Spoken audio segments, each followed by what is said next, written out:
Yo, what's going on, y'all? What's going on? Welcome back to another video episode and episode, just a video. Welcome back. Thank y'all for watching, subscribing. The likes going up, the subscriptions going up. We're trying to get to a stack. We're trying to get to a G. We're at 250. So it's a while, but we're gonna grind. What I want to talk about today is I want to talk about the Warriors, right? Because the Warriors currently their record is like 22-23. They like 500, right? They like 500. Has a team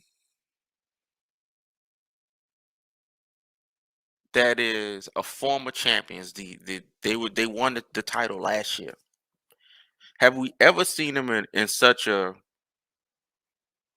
perfect position to build their team for the next like 5 years? Has they ever like in the modern NBA? Because a lot of this is from free agency. So let's say a lot of LeBron teams they really give up picks. Like the Lakers, they gave up a bunch of their picks to get Davis because they knew we don't need first round picks. We got LeBron and AD, so it don't matter, right? The Warriors, when Steph was hurt, when Clay was hurt, a lot of this is really just on Steph being hurt. Well, and Clay too, including Clay, tripping. They were terrible. And they were playing a lot of G leaguers. I remember watching a lot of those games. That's where not that's not where Jordan Poole came from, but Jordan Poole got a lot. He got a lot of opportunities. A lot of people got a lot of opportunities. In those years, like 2 years. 1 year they was just garbage, right? Which is crazy because Steve Kerr's overall like season record would have been nuts if it wasn't for like those 1 or 2 seasons where it was just awful. Think about his record. The first year they won 65. The second year they won 73. The next year one after that they won like 60. The next year after that 2 years they had KD. Well, the next one after that they had KD after the 73. So they won another 60, another 60. This man wasn't losing no game. So balance had to come to the world. Like Big Thing will say. But currently they're sitting on a number 2 draft pick, which is Wiseman. They're sitting on a number 7 draft pick, which is Kaminga, and Moody, which is a number 14 pick. All first rounders, and all in the last 2-3 years, right? So granted, they had a lot of opportunities, and they had an opportunity to get better players. But I felt as though, or I guess, it's kind of Clay and Jordan Poole's position. For instance, not I wouldn't Jordan putting Jordan Poole in this right now. I put Clay in there. For instance, there was no need to draft Melo for them. In hindsight, Melo is a Halliburton. It's a bunch of cats we can go through. The Warriors have had trouble with bigs. They've won all their championships with mediocre bigs. Andrew Bogut, Zaza Pachulia. We're gonna stop it at that. Festus. We're gonna stop it at that. But have we ever seen former champions who they won it last year? They just won a title last year. That's at 500, coming up on a trade deadline with a number 2 pick in Wiseman, because, and this is why I bring him up. Wiseman ain't been playing. He's probably in G League. He ain't playing. Moody ain't been playing. Kaminga been getting some minutes, but Moody did play in the playoffs last year. So did Kaminga. So they got playoff experience on a championship run already. You got a number 2 pick, a number 7 pick, and a number 14 pick. And the reason why I think they're so valuable is you have these guys having to play up to championship standards already. Already. They're playing for playoff and championship standards. Already. They're just learning basketball. They're just learning NBA basketball. But then now they gotta learn it on a super duper level. So you see their minutes go up and down. Moody, like I said, Moody ain't been playing. Wiseman ain't been playing at all. At least Moody can kind of play his way in sometimes. Wiseman ain't been playing at all. Again, this is Golden State with the bigs. Golden State's been trying to find a perfect, great big to really complement what they got going on. And let's just say they had that perfect big, it would be even worse for all of us as NBA fans because, like I said, they won it with Bogut and Pachulia and all these other cats. Festus Ezeli, what's the nigga that went to the Clippers? Most Spates, he ain't a big, he's a four, but you know what I'm saying.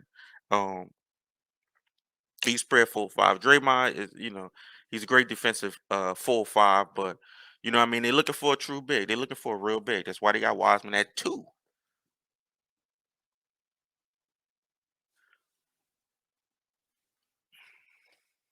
Your team, what would you give up for Moody? What would you give up for Kaminga? And would you give up for Wiseman? Because as I said, they're number 2 picks, number 7 picks, and number 14 picks.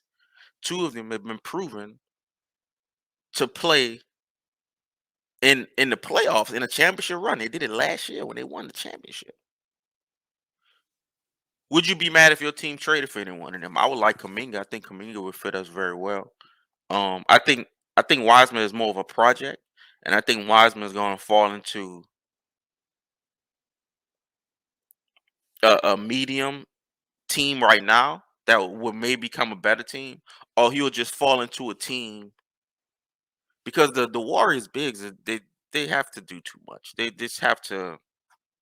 They got to do a lot. It's the Warriors. We know what's going on. It's the Warriors. They're crazy. Um, so what do y'all think? Would y'all want y'all team to trade for Kaminga, Moody, or Wiseman? It feels like when you go into a trade deadline and you already have Steph Curry, you already have Clay, and you already have Draymond, and you already have Jordan Poole. Those 4 can be off the table. I would probably have Kaminga off the table as well, which leaves me Moody and Wiseman. Do y'all see anybody giving up anything big for them? I think the Warriors will most likely trade for um players instead of draft picks because they'll take what they get. But I think they'll probably trade for players instead of draft picks because you need the players right now, especially if you want to have a championship run. Um, but I would definitely take Kaminga. Kaminga is nice. Kaminga is very nice. I would take Wiseman. He's like I say, he's a project. All 3 of these guys have been drafted on a championship team. Like usually, you just go to Sacramento, you go to Houston, you do what Jalen them Green them doing, and putting up 40 and losing. Um, it's something like that. So, would y'all do the trade? Would y'all want your team to have them? If you want your team to have them, what are you looking to get up? Because, like I said, at one point they have to play the championship level, but another point they ain't getting no minutes. And I can think of a lot of other people that would Halliburton will be getting minutes on his team. Melo will be getting minutes on his team. Um, I can't think of me. See, let me go check it. To any of the young cats. For the 2021. I'm gonna go to the 2021 draft because that's when Kaminga and Moody came in. Jalen Green will be getting minutes. Evan Mobley will be getting minutes. Scotty Barnes will be getting minutes. These guys were before them, but still, Josh Giddey will be getting minutes. Franz Wagner was after Kaminga. If the Warriors got Franz Wagner, then somebody gonna piss me off. Um, I don't think Zion Mitchell, Primo's the nasty man. They got kicked out. Um, Sengun will be getting minutes on this team. He was drafted at 16.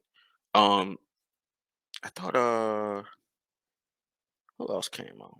Bones Highland would be getting minutes on his team, even though I don't think they would. He would get minutes on his team, not mine. So Franz Wagner, I think, is a huge miss in between this, but also Alfred Sengun, which would be they would be the perfect. He would be the perfect big for the Warriors right now. So would you want your team to trade for him? I would. I think the Pelicans could use anybody, but I think once the Pelicans get healthy, they'll be straight. Would you want to team to trade for Moody, Kaminga, or Wiseman? Holla.